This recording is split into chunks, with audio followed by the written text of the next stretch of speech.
Chelsea 1, Man United 1. I'm here with Nina. You don't seem too happy. What are your thoughts on what you've just seen? Yeah, no, I'm not too happy. We all knew Man United was going to be a tough game to play. I thought this was going to be the first kind of real test for Potter as well. We haven't won against Man United in the Prem for a very long time, and I thought we'd go into this game with like a real hunger to win it. I thought the starting lineup looked pretty good. Made a few changes from the Brentford game. Potter responded to that, put a tough side up against them. They had their best side. But it was a really poor start. I thought the first half was atrocious. Midfield was lacking. They were running straight through us. Jorginho was almost invisible in that game on the pitch. Our left side as well, surprisingly, I thought Chile and Cucurella didn't do a good job at holding that left side very well. We were very vulnerable on that side and we let them just pass through with long balls. We couldn't intercept. We couldn't even form up accurate passes or more than three. At the back, we had Kepa and Chalobah just passing the ball amongst themselves, and we looked like we were trying to keep the ball safely in that back three, and regardless of that they were still pressing us left, right and centre. We couldn't handle the pressure. It's good to see that Potter spotted that though, because he made a really early substitution in the game. Subbing off Cucurella and bringing on Cover was good because it solidified midfield a little bit more, so it looked like we actually had someone there, and I think Kovacic actually did a pretty good job in keeping that first half 0-0, because I thought we should have been at least 2-0 up in that first half. I really do. And I think, again, we were a bit lucky because Man United didn't finish those chances that they had. So, again, it was like surviving in that first half. So, going into the second half, I think we started it in the same kind of way. Slow, frustrating, nothing really happened. I thought Potter sort of left the substitutions for the second half a little too late, though. I think because things really did change up when he brought the players that he did on, I think perhaps doing that a little bit earlier maybe might have helped us a little bit more, because we actually saw a lot more. Mount was getting up there, he was crossing it, even Chile looked a lot better. He had a cross to Aubameyang, who was unlucky to not get the ball in the back of the net, but there was a lot more happening in that late second half, so it was better to see. But again, just not enough to find that goal, from open play. And then at one point we sort of sat back and we looked like we were ready to take that 0-0 draw again. We saw 0-0 against Brentford. I thought that was a poor game. I thought, we'd go into this game and sort of look to improve, but that didn't happen. So it was frustrating that we couldn't get a goal from open play because, Man United did play well, got to give them that. They're 1 point behind us. I think they wanted those 3 points as much as we do. We're at a time in the season where you can't be dropping points if you want to be in top four. Going up against a team like Man United that are now getting into a better run of form, so are we. But these two draws are now, it's good to see that, we got a goal. Those 6 minutes I think wouldn't actually have been given if the whole situation with Varane didn't happen. But it's a bit, you can't really say it would have happened or it would have not. It did. He did actually get substituted, so I say fair play. But at the time, I thought to myself, what the hell? Why is the referee letting this happen? Slowing the game down completely. But in terms of, you mentioned Potter's substitutions coming really late. We still ended up scoring a penalty and going 1-0 up, so we can't put that down to Potter, can we? No, we can't. Absolutely not. But a penalty is a penalty. It's great to get a goal, but it was a penalty. We couldn't find it in any other way.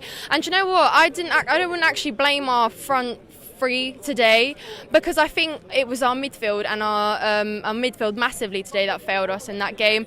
Because Aubameyang was poor, Sterling didn't have a good game, I didn't think either, and we've kind of seen that in the past few games. But I think we cut him some slack because he's new, and even though he hasn't been his best, he's still done a lot more than Havertz has done for us for the start of the season. So I wouldn't condemn them completely and say they were like crap and stuff, because they weren't amazing, but I don't think they were poor either. And then again, classic Chelsea, we score and then we concede almost immediately. We couldn't even hold up that 1-0 that we were going to be so lucky to actually get, because that would have been a very lucky victory if we kept that 1-0. But of course we didn't, and you know what? Fair play, because we deserved to share those points with them today. We didn't deserve 3 points. From that performance and how we played, couldn't find it. It was tough, and it was just way too tough, and we let balls get lost in midfield way too easily. We couldn't retrieve them. We had 2-3 players charging at one player and they still got bypassed.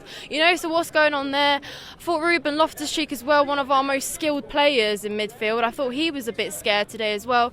Don't know what happened there, but do you think Ruben Loftus-Cheek played at the standard that he normally does? Because I think he won a fair few 50-50s. I think he was okay in the midfield. I think the one player that really divides opinion is Jorginho. Before he scored that penalty, he's getting so much stick, and then once he scores, everyone's chanting his name. Do you know what I mean?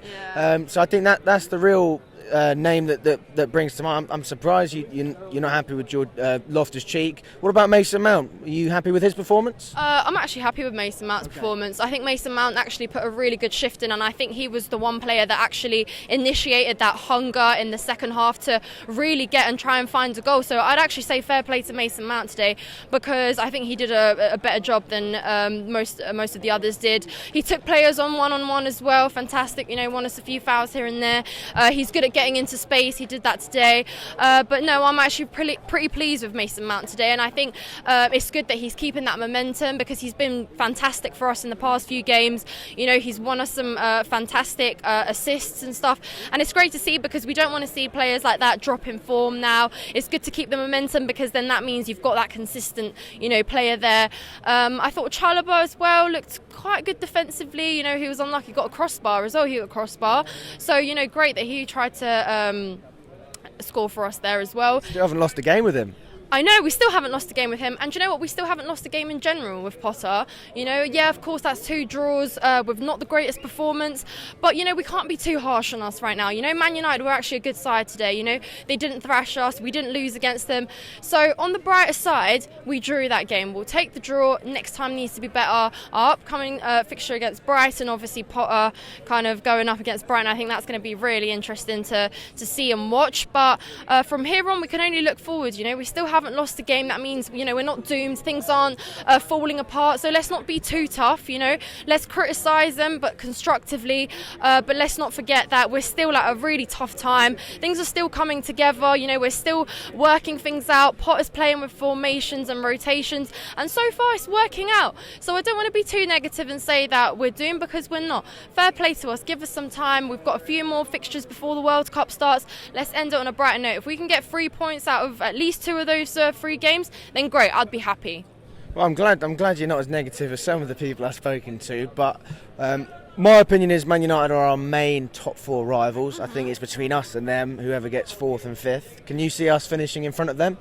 It's going to be tight. I think probably this season is going to be like one of the tightest sort of race for top 4, because we're seeing Man United have worked their way up from kind of the bottom of the table since the start of the season. They're not to be underestimated. They're still sitting a point behind us, sort of hanging out of top 4 right now, and we're sort of hanging right in. So it's going to be tough. I think Man United are going to put up on a really good fight to get into top 4, but even still, you've got teams like Tottenham, Arsenal, Man City, even Liverpool. You expect Liverpool to work their way up into top 4. No, you do. I think Liverpool are actually going to put up a show. They always do somehow. They just lost 1-0 to Nottingham Forest. No, they did. I can't take Liverpool seriously. No, well, at the moment, no. But no, either way, I think we've got to focus on ourselves without looking at the other teams too much, because right now Potter's working with us. We're work in progress. It's a step by step. It's a long way. It is going to be a long way, but I see a light at the end of the tunnel. I think we will finish top 4.